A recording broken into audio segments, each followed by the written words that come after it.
The name of this session is called Q&A with Y Combinator. And so how many people in the room are sort of familiar with Y Combinator? Great. Pretty good. Pretty good. Pretty good, I would hope so. But just to get started, YC has changed a lot in the past couple years. Can you explain what is Y Combinator? And there's like a few different parts. There's now the YC Fellowship, the YC Research, YC Continuity, and Y Combinator. What is Y Combinator? So I always like to describe the kind of core YC program, which basically is a program where thousands of companies apply every 6 months. We read a bunch of applications, accept a large number of companies. This class is 126 companies. We introduce them to the YC network. We give them mentorship and advice. We help them fundraise on demo day, and then we support them for the rest of the life of their company. We have other programs as well. One of the newest ones called YC Fellowship, the purpose of which is to be the first check in a company. It doesn't require the company to move to the Bay Area. We're really looking, in that case, for founders with just a good team and a good idea who need some money to build that MVP. And then we also have another program called the Continuity Fund, and that's for later stage YC companies that are a lot bigger and need a partner to write bigger checks. And then we have research, which is just its own thing where we are looking to invest money and time in projects that might not be able to support startups now, but that could support startups in the next 10 years. And one more question from me. I know you don't want to probably brag too much about yourself, so I'll do it for you. For those of you who don't know, he's the co-founder of Justin TV, which eventually became Twitch, the phenomenon that sold to Amazon for, I think, reported like $1 billion or something, so that was a big win. And also, in the meantime, you also founded SocialCam, which was the Instagram for video app that also was acquired in a nice deal by Autodesk. And now you're a partner at Y Combinator, so founder, investor, all of these things. That sounds really scary. Yeah, like how did you always think that you were going to be in this space? When you were like 13 years old, were you thinking, I want to be a founder and investor in Silicon Valley? No, I wanted to be a lawyer. I told my mom that I was going to go to college, and a really expensive college, that I could become a lawyer. And I actually did poorly in college. I was on the 5-year plan. And it turns out my 5th year, one of my closest friends was Justin Kan. And I went off to work on a political campaign, and he went off to join this weird program run by this guy named Paul Graham, which I'd never heard of. Where they would go to his house every week and talk with other people, and he would cook food for them. And describing this to me over the phone, I was like, is this okay? Like, are you safe? And he was like, no, it's like totally legit. And that was the first YC class. And actually, I had no idea that probably, I guess, maybe a year after that, we'd be working together on the Justin TV, and we were in the 3rd YC class. So, yeah, no. My mom is still pissed that I'm not a lawyer.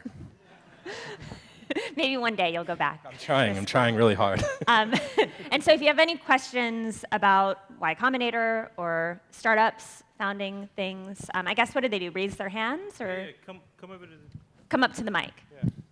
And Hello? basically, I think the way that I can be most helpful is probably, one, if you want to get into YC, I can tell you all the secrets on how to do that. That's probably number 1. And 2, if you want to hear crazy startup stories, I've been known to tell 1 or 2. So by all means, All right. I'm happy to answer questions. Did people used to call the cops on you and Justin just to see funny shit happen on TV? Uh-oh. I can tell one story about people calling the cops on us to see funny shit on TV. This was a long time ago. This was maybe 9 years ago. We were playing poker. We were like 23. We were playing singles poker at this guy named Steve Huffman's house, who I guess apparently is the CEO of Reddit now, but back then he was just a lame guy, and like we were. And we were on camera because we were doing this live reality TV show, and we always had code words for things that we couldn't say on camera. And so we're playing this poker game, and actually in the middle of the poker table, we scrawled the name of a poker website because they had PayPal'd us $100 to sponsor our poker game, which was really cool. And I got, busted out. So I'm out there looking at the windows, and I see these fire trucks streaming down Columbus Street in San Francisco, and we're kind of up high in an apartment building, and I'm like, oh God, there must be a huge fire. And I'm watching them, and then they stop at our street, and they turn, and I'm like, oh shit. And so I go to Steve, because we're in his apartment, I'm like, fire trucks. And Steve looks at me, and he's like, what is that code for? And I'm like, no, look, there's literally 6 huge fire trucks outside of the building. And I'm like, maybe they're not about us. Maybe this is completely unrelated to what we're doing here. Suddenly, this massive kind of smashing on the door. And the problem when we had pranks on Justin TV is we never wanted to make them appear in the show, because that would make it seem like it was real. So we always wanted to kind of figure out how to head them off. So I run outside, and there are literally 50 firemen who'd run up 8 floors of stairs, because in a fire, you're not supposed to use the elevator. And they were like, where's the fire? And I'm like, so there's no fire. This was a prank off the internet, and I'm really sorry. And the guys looked at me like I was an idiot. And then they said something which I'll never forget. They said, give me your cell phone number. If we ever get a fire call from this entire building, we will call your cell phone before going. Wow. So keep that on. And yeah, that's one of the many crazy early days stories. They still have my cell phone number. Yeah. Hey, how's it going? So last week, I think there was an announcement that Imagine K-12 is joining Y Combinator. Can you talk about that and how the expectations for ed tech companies, given their monetization success so far, may or may not be different than the rest of the portfolio? So I guess what I would say is this. I don't think that YC has strong opinions about where great companies can be built.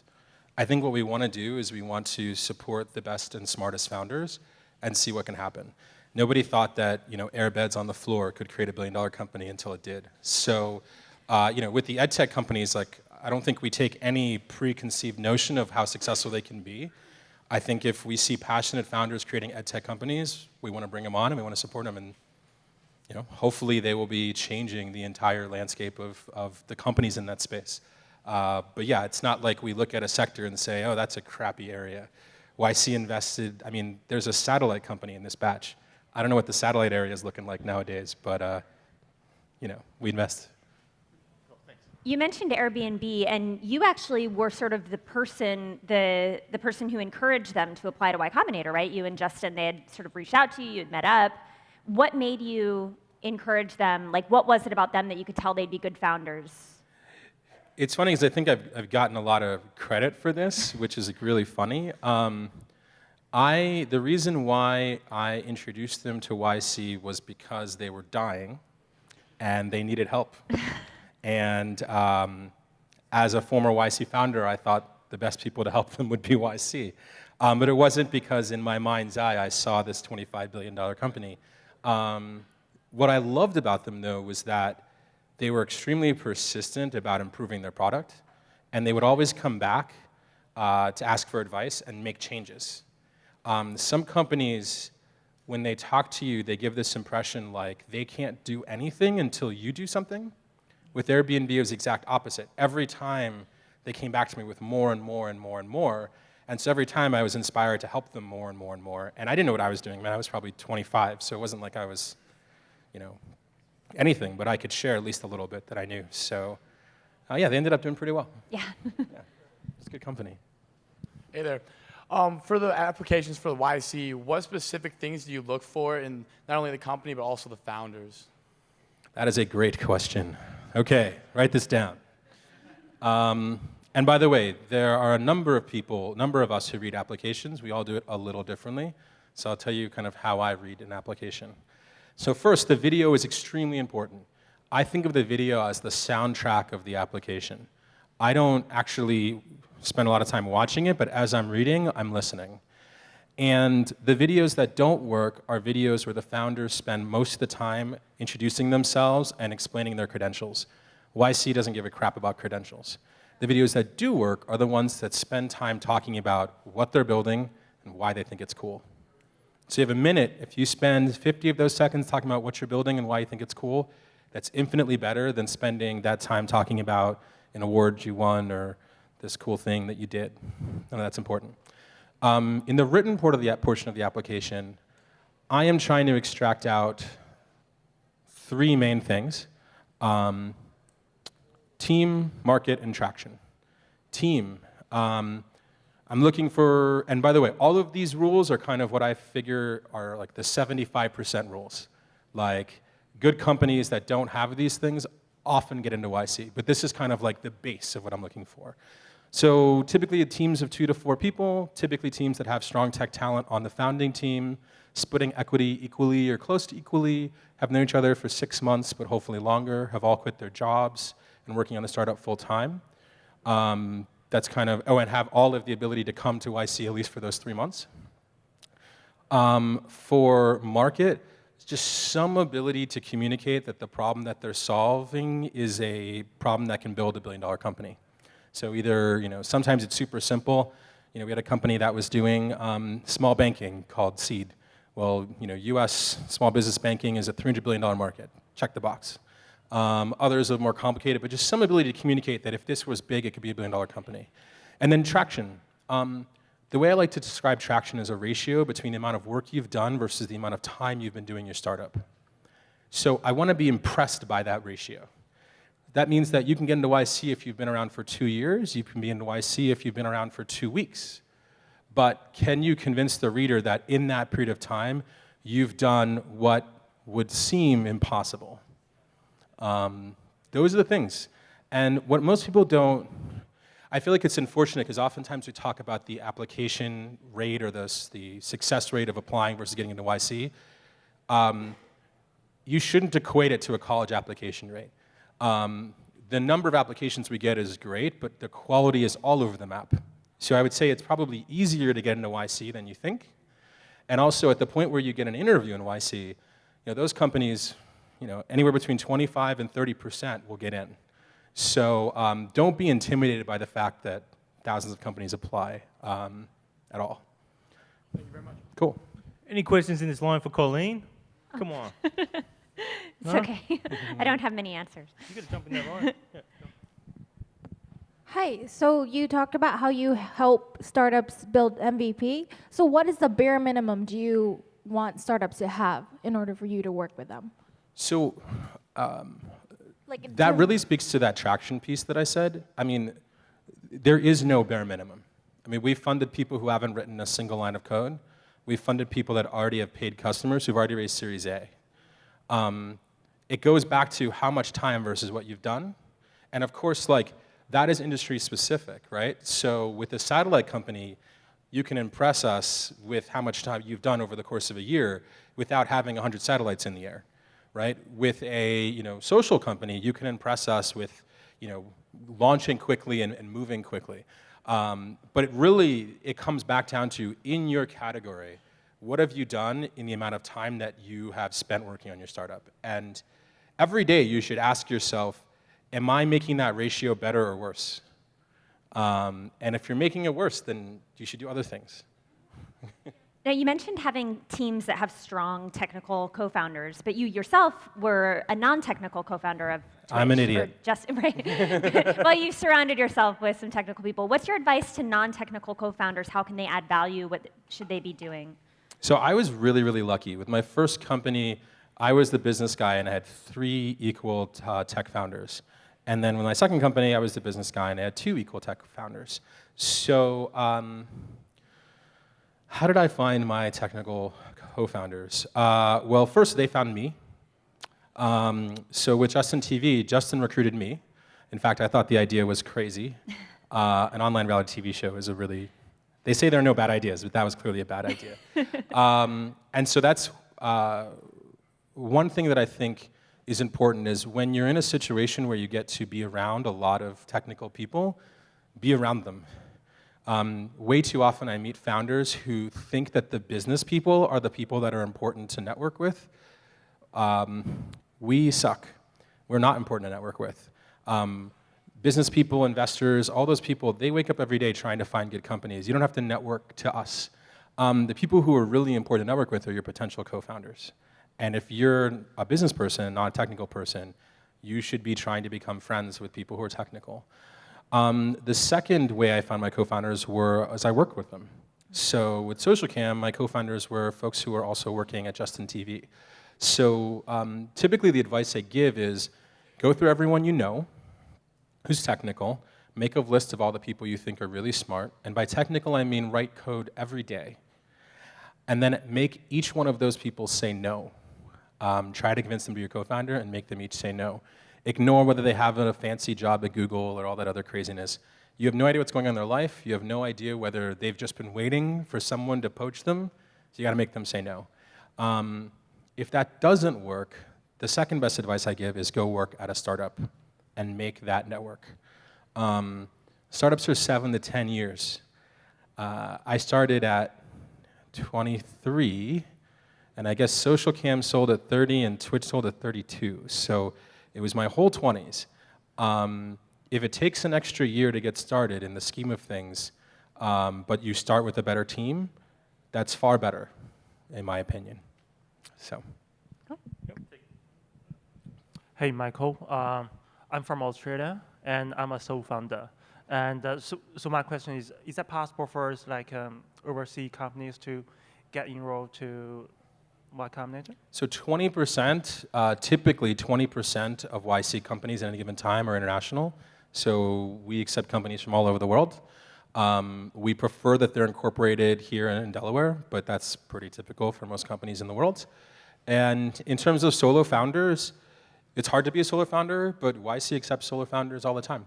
So nothing you've said so far would disqualify you. You should definitely apply. Thank you. Cheers. How do people know to apply to either the fellowship or Y Combinator regular?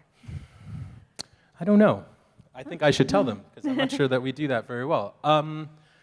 I think that the way you should try to gauge yourself is, do you need a check as a precondition to quit your job and or build your MVP? If you need that check to be that spark that kind of kicks your startup into initial gear, you're probably better for a fellowship.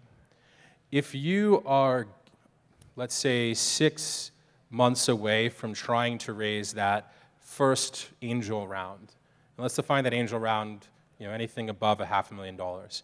So in your industry, you've done enough, whatever that is, to be able to kind of make a reasonable argument that you could raise that money. Probably YC, the normal YC program is better. In our applications now, I believe we apply to both, though. So you don't even have to choose. Just click the both button and call it a day. Right. Hi. So I wanted to sort of address the thought of valuations these days, and sort of some of the unicorns are sort of taking a hit, when investors are looking at real numbers. And how does YC sort of think about companies that are looking for extended seed rounds, like companies that when they were maybe they went through an accelerator, maybe not, but they seemed like they were on top of the world, but then when their burn is runway is a little bit shorter, and they're thinking about where they are as a company, they're not ready to raise that big Series A. So, thoughts on that? Yeah, I mean, we definitely have companies that apply to YC having already raised, for example, like $500,000 or $1 million. So that doesn't intimidate us at all. I do think that, I wish Paul Buchheit was here, because he has this great speech on how you shouldn't spend any money. That he says right after we fund the YC companies. Like, now that we've funded you, you should not spend any money ever. And he's like, my favorite company is the company that never spent the $120,000 that we gave them. And it's like, well, you could probably spend a little of that. But I do think that we want to see financial discipline. So, we want to see that any company that's come in is trying to create the most progress with the least amount of spending, because that instinct is the kind of instinct that makes good founders, and that makes founders that can survive no matter what happens, in the funding environment or so on and so forth. Oftentimes we joke about Airbnb, but Airbnb survived for an entire year on no funding. And so, and then they did YC in the beginning of 2009. So a perfect example of you have to be able to survive by being really fiscally responsible. With Justin TV, we tried to raise money and we couldn't, and we literally had to become profitable within 2 months or we would have died. So yeah, this whole game of like just spend like crazy and then investors will bail you out, like we've never preached that. And I think that it actually doesn't work more often than it does. Take one last question. All right, go. I know. That was so It is fast. Time flies. Let's do 7 more. Sorry. This ties together two things you mentioned about the fellowship and networking.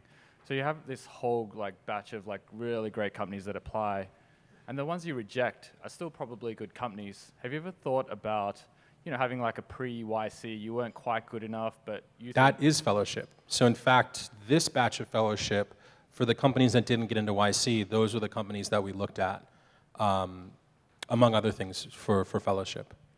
Okay, but then you have to apply to the batch. There's no other way, like outside of, like, say I want to apply to the next batch. Is there a program? So in the current application for the next batch, it is a common application for both fellowship and normal YC, where you can select if you only want to be considered for one, but you can easily apply to both. So yeah, that covers all of your bases. How many times can you apply to YC? What's the YC founder you've seen that has been rejected the most times? I don't even know. Definitely people think that applying and not getting in is a negative, and I would actually say as an application reader, it's a pretty strong positive. So if you apply once, don't get in, and you apply again to the next batch, and you're working on your same startup, and you're able to show us the delta between those two applications, oftentimes that delta is what gets us excited. And so like, oftentimes people feel, oh, if I didn't get in the first time, they never want to see me again. That is like absolutely not true. I bet at least 10% of the batch has applied more than once, and I assume that number's actually kind of higher. So yeah, like being rejected before is completely irrelevant. I will tell you this though, we keep every single application. We will be able to read every previous application you've ever submitted. So, be smart. Like, don't say something that directly contradicts your application from 6 months ago. That's a pretty bad sign. You can just be honest. If you had to switch co-founders, if you had to, whatever, just be upfront about it because we can read it anyways.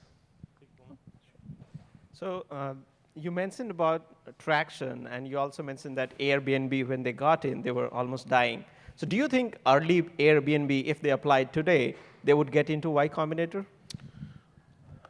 Well, that's a hard question. Airbnb was in a really weird spot. If you remember, before Airbnb applied to YC, they had done they basically done rooms for both the DNC and RNC conventions. And they were in the process of organizing rooms for the inauguration. So even on their deathbed, they were very active, I would say. And it's that activity that makes you kind of believe in them as founders, because even in credit card debt, when things looked dire, they were still moving. They were still trying to get things done. So, take that to heart. Like, your cash on hand is not what's going to get you into YC or not. It's, are people, when they read what you're doing, are they impressed by, the best thing in the world is to be able to read what a founder's doing and for me to think, oh, there's no way I could pull that off. And sometimes it's easier to do that with less money, to be completely honest. So yeah. All right. I want everyone back on your feet and say thank you for giving up your time here. Quick, Michael, Colleen, come on. Thank you guys, that was awesome. Thank you.